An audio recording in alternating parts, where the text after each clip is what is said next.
Living off the grid sounds simple. No electricity bills, no water bills, no system controlling your life. Just a small cabin somewhere in the middle of nowhere, surrounded by nature. But here's the real question no one talks about. How do these people actually survive?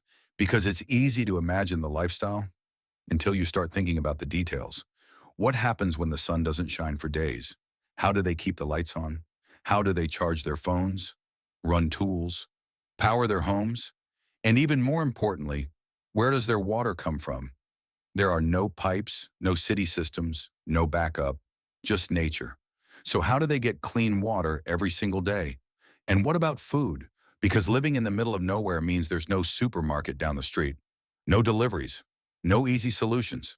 When everything has to be planned, everything has to be built, everything has to work. And if it doesn't, there's no one coming to fix it. That's the part most people don't see, the part behind the peaceful views and the perfect cabin photos. Because off-grid living isn't just about escaping the system, it's about replacing it with your own, a system you have to build from scratch, a system you have to maintain every single day. Electricity, water, food, heat, every basic need becomes your responsibility. And once you realize that, you start to understand why this lifestyle is so different from anything most people have ever experienced. Because this isn't just about living in nature, it's about learning how to survive in it, and somehow, thousands of people are doing it every single day. Completely independent from the modern world. So how does it actually work? How do they generate electricity without power lines? How do they get water without pipes? How do they grow or find enough food to survive? And how do they make it through harsh winters when everything around them becomes more difficult? Because once you understand how it all works, you realize something surprising. This lifestyle isn't as impossible as it seems, but it's also not as easy as it looks. And what you're about to see is exactly how people survive off the grid. Because once you start breaking it down, off-grid living isn't just one thing. It's a combination of systems, each one designed to replace something the modern world usually provides for you.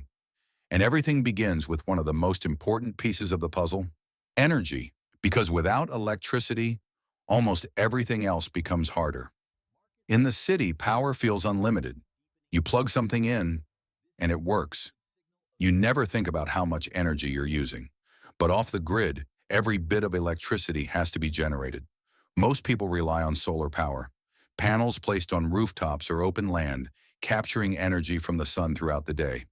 That energy is then stored in batteries, so it can be used at night or during bad weather. It sounds simple, but in reality, it requires careful planning. Because solar power is not constant.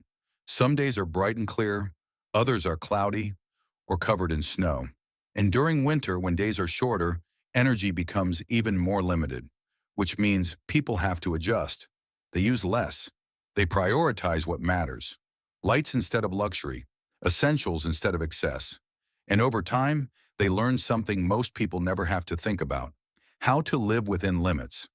But electricity is only one part of the equation. Water is just as important. And unlike electricity, you can't afford to run out. Off-grid homes usually rely on a few different methods. Some collect rainwater from rooftops and store it in tanks. Others use wells, drawing water from deep underground. And in some cases, people rely on nearby streams or natural sources. But no matter where it comes from, it always needs to be treated, filtered, made safe to drink. Because there's no system guaranteeing clean water. It's all on you. And just like with energy, there are challenges. Rain doesn't always fall when you need it. Wells can dry up. Pipes can freeze in winter. And when something goes wrong, you don't just turn a tap and expect it to work. You fix the problem, or you adapt. Food is another system that changes completely. In modern life, food is always available. You walk into a store, and everything is there. Fresh produce, packaged meals, endless options. But off the grid, food becomes something you think about differently. Some people grow their own vegetables, small gardens that provide fresh food during warmer months. Others raise animals, chickens for eggs, goats for milk. In some cases, people hunt or fish, and many combine all of these methods together. But none of it is instant. It takes time, effort, consistency. And sometimes things don't go as planned.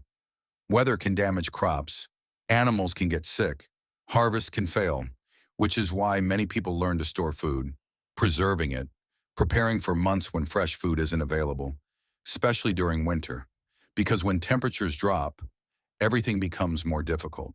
Water freezes, energy becomes limited, food is harder to grow, and survival depends on how well you prepared in advance. Heating becomes essential. Most off-grid homes rely on wood, firewood cut, stored, and burned in stoves. It provides warmth. It allows cooking.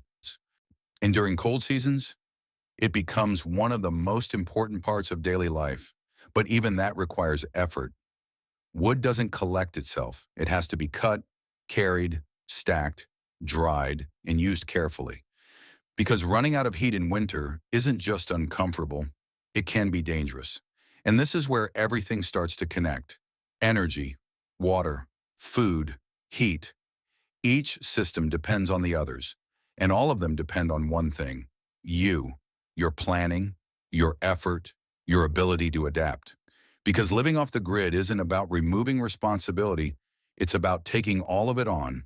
And at first, that can feel overwhelming, especially for people who are used to modern convenience. But over time, something interesting begins to happen. The systems that once felt complicated start to make sense. Once you learn how much energy you need, how much water you use, how much food you can grow, you begin to understand your environment, the seasons, the weather, the patterns that affect your daily life. And that knowledge becomes something powerful. Because instead of relying on systems you don't control, you start relying on yourself. And for many people, that's the point. Not just to survive, but to understand, to be connected to the things that keep you alive, to know where your energy comes from, where your water comes from, where your food comes from. And that connection changes how people see life. Because suddenly, things that once felt automatic start to feel valuable. Simple things: light, warmth, clean water, food, things most people take for granted. And that shift in perspective is one of the biggest reasons why some people never go back. Because once you experience that level of awareness, modern life can start to feel very different, more distant, more artificial, more disconnected. But at the same time, this lifestyle isn't easy. It requires effort every single day. There are no shortcuts, no easy solutions, no systems quietly working in the background. Everything depends on you. And that's why this way of living isn't for everyone.